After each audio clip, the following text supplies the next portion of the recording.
Hablemos también sobre el desarrollo moral. ¿Y qué es el desarrollo moral? Muchas veces confundimos la parte ética con la parte moral. La parte ética estudia la moral en sí y determina qué es lo bueno y cómo se debe actuar. Es la teoría de la ciencia del comportamiento moral. Mientras que lo moral está dentro de la ética. Lo moral es un conjunto de normas de conducta y de convivencia que están ligadas a la ética. Bien, entonces, el desarrollo moral es necesario que nuestros estudiantes lo conozcan y lo practiquen, sí, porque vivimos en una sociedad con normas, con patrones de conducta y comportamiento a las cuales debemos respetar. Por eso, el desarrollo moral en el estudiante se entiende como un avance no solamente de la parte emocional, sino también de la parte cognitiva, es decir, que yo comprendo y tengo que entender cómo debe ser mi comportamiento frente a la sociedad. Entonces, esto me permitirá yo tener una buena interacción o una mala interacción con mi entorno. Dentro de las etapas de desarrollo moral tenemos a 3 posturas teóricas o científicas como son Piaget, Colbert y también Gilligan. Con respecto a Piaget nos habla de 3 etapas bien marcadas que son la etapa premoral, la etapa del realismo moral y la etapa autónoma. Colbert con la etapa preconvencional, convencional y postconvencional, mientras que Carol Gilligan con el egoísmo, el altruismo y la responsabilidad. Cuando hablamos de la etapa de desarrollo moral de Jean Piaget, estamos hablando de etapas muy marcadas en la cual él nos habla de una etapa premoral, es decir, no existe moral, denominada también una etapa amoral o anonimio, en donde el niño no es sujeto a la parte ética ni moral. Luego viene la etapa heterónoma, que es una etapa muy importante, que dentro de ella comprenden 2 etapas también sumamente importantes, que es la heteronomía y la socionimia. La heteronomía está ligada mucho al castigo y recompensa o viceversa, donde los niños se portan bien para no tener que ser castigados, es decir, es una obediencia ciega, por temor al castigo, mas no se comprende por qué me tengo que portar bien, exactamente. Aquí los niños buscan evitar el castigo y se rige por lo que dice el adulto. Mientras que en la etapa de la socionimia, esta etapa está más ligada a lo que dicen los amigos, el grupo vale mucho. Entonces, estas 2 etapas que se llama etapa heterónoma, están alrededor de los 5 a 10 años aproximadamente, para luego ya alcanzar una etapa de autonomía en la cual las acciones se dan en función a una autonomía personal, a la toma de decisiones propias, no en función al miedo, ni al castigo, ni a la influencia de otras personas, sino a mi propio pensamiento y decisión. Lawrence Colbert también hace una tipología en donde plantea la manera en cómo las personas reflexionan acerca de los problemas morales en relación al desarrollo cognitivo. Para Colbert, el razonamiento moral se basa mucho en un sentimiento incipiente de justicia y de la cual permite que las capacidades cognitivas vayan creciendo de manera progresiva. Colbert describe 3 niveles de desarrollo moral muy marcados. El primer nivel llamado preconvencional, un segundo nivel denominado moralidad convencional y un tercer nivel denominado postconvencional. En el primer nivel preconvencional encontramos 2 etapas, la etapa heterónoma y la etapa del individualismo, propósito, intercambio. En esta etapa de heterónoma está ligada a la parte de la obediencia ciega y también evitar el castigo, o en otros casos alcanzar una recompensa. En la segunda etapa del individualismo, propósito intercambio, lo que busca es una obediencia a cambio de un beneficio o premio. Es decir, ya estoy buscando mi propio interés personal. En el tercer nivel de moralidad convencional encontramos la etapa 3, que es la de las expectativas interpersonales mutuas, en lo cual lo que busco es la aprobación de mi grupo, de mi entorno, para luego pasar a la etapa 4 de la moralidad del sistema social, ley y orden, donde aquí lo que se busca es la preocupación social, es decir, que seguir las normas que forman parte de mi sociedad, de mi contexto. El nivel postconvencional tiene 2 subetapas. La etapa 5, que es de contrato social y utilidad, en la cual aquí en algunos casos se cuestionan algunas normas o principios que la misma sociedad practica en función a las percepciones que tienen las personas, ¿no? Aquí tiene que ver mucho el análisis del derecho de manera individual, de manera colectiva, las leyes, las elecciones democráticas para poder elegir un candidato, etc. Para luego estar en la etapa sexta, que son los principios éticos universales, que tienen que ver más ligados con la forma de cómo yo, como ser humano, adopto una postura moral y no cuestiono, porque es parte de mi ética y mi forma de pensar, ya no de la sociedad, sino mía propia. Bien, entonces tenemos estas diapositivas donde un poquito se va reforzando en las etapas de desarrollo moral según Kohlberg. Bien, entonces es importantísimo recordar que existen 3 niveles para Kohlberg y en cada nivel hay etapas. El primer nivel tiene la primera y segunda etapa, segundo nivel, tercera y cuarta etapa, y nivel 3, quinta y sexta etapa, que se inicia desde una etapa heterónoma, es decir, miedo al castigo, a la obediencia ciega, y culmina con la parte del desarrollo autónomo, es decir, las decisiones propias desde mi punto de vista y en mi modo de pensar y de sentir.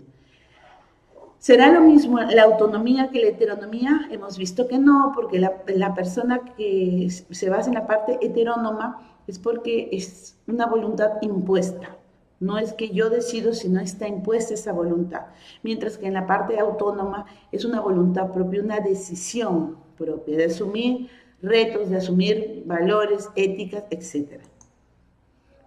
Hablemos un poquito sobre la teoría psicosocial de Erickson, en la cual nos habla de fases de desarrollo psicosocial, donde Erickson hace todo un desarrollo de 8 estadios que se basan desde los 0 a 18 meses, desde la confianza y desconfianza que tiene el bebé frente a este nuevo entorno donde viene después de haber estado 9 meses dentro del vientre de la madre, hasta luego de los 18 a 3 años a tener una crisis entre autonomía versus vergüenza, porque aún se está conectando con otras personas dentro de su entorno próximo, para luego de 3 a 6 años venir con la iniciativa y culpa, que está muy conectada con la parte de la obediencia ciega, de 6 años hasta la pubertad con la curiosidad e inferioridad, donde tiene que ver el trabajo en equipo, en grupo, en donde no solamente el niño se relaciona con sus amigos del colegio, sino también con su barrio, con su entorno.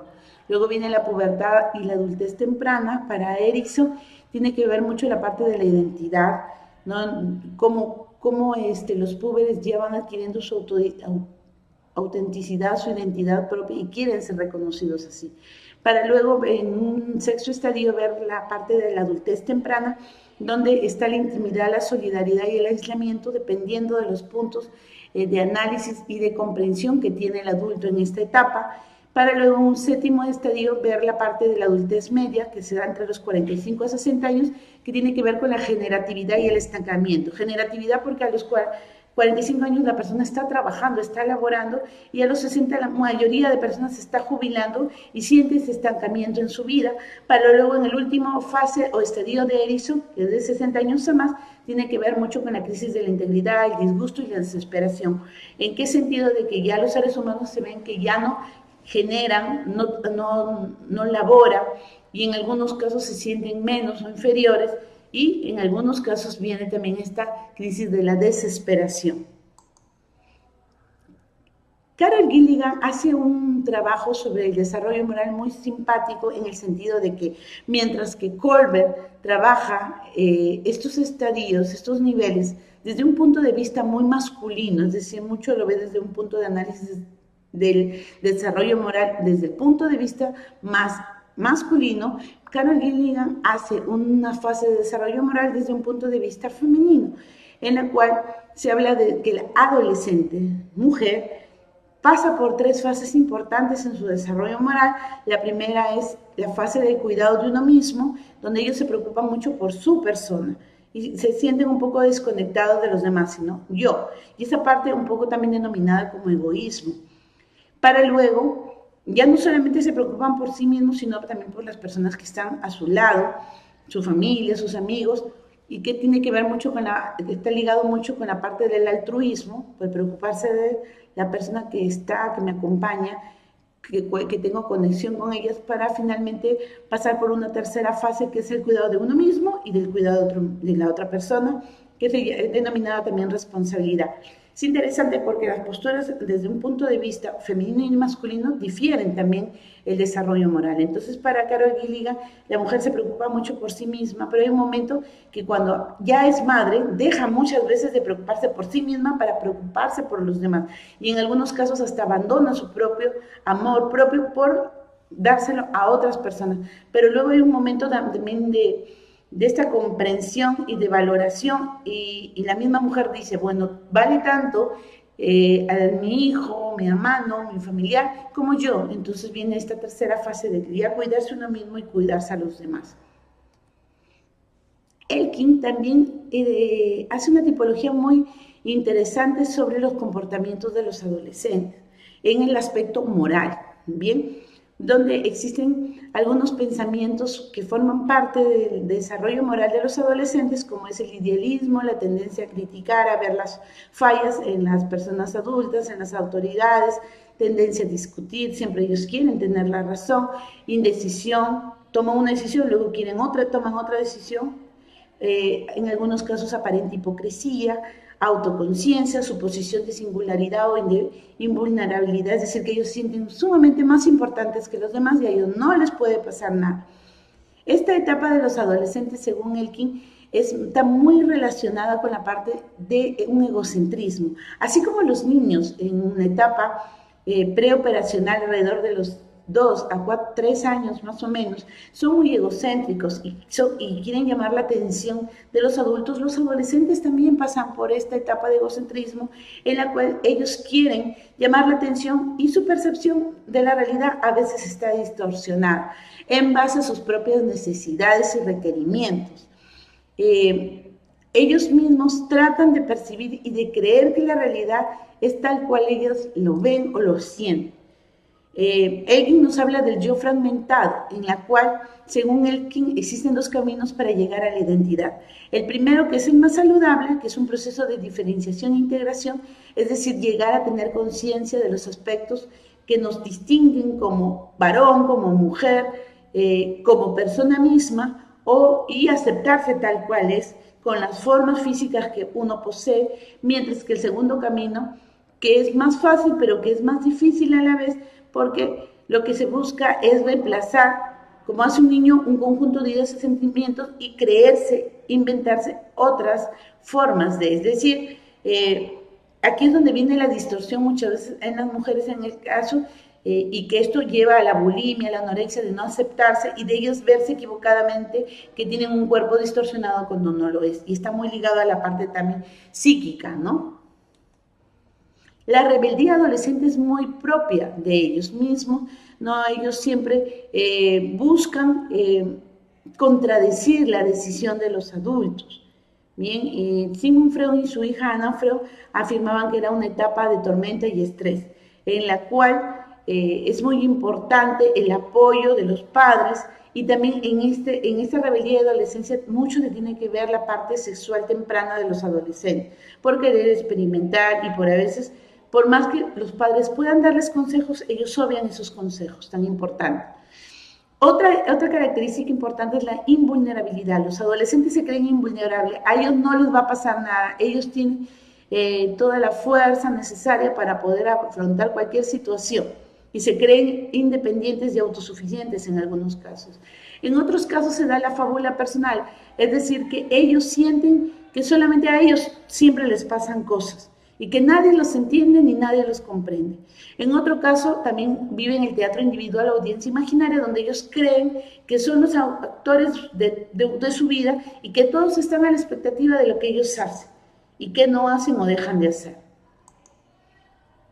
Bien, entonces hemos hablado de Elkin y también hablemos un poquito sobre Erikson en la parte del adolescente, ¿no? Y hemos visto que también Erikson nos dio una tipología del desarrollo moral, pero también Erikson tiene que hablar algo con respecto a la adolescencia. Y él afirma de que la principal tarea de la adolescencia es enfrentar la crisis de la identidad, frente a una confusión de identidad para poder convertirse en un adulto único, ¿no? Que tenga autonomía en sus decisiones y pueda desempeñar un papel muy importante. Para Erikson, la etapa de la adolescencia es una etapa de confusión física, biológica, en el sentido de que a veces su propia identidad no es asumida correctamente, ¿no? Y entonces aquí es el papel preponderante de los adultos significativos, llámese padres, llámese maestros, para ayudar a que el adolescente pueda encontrar su identidad, pueda definir esta identidad y pueda también afrontar estos cambios, porque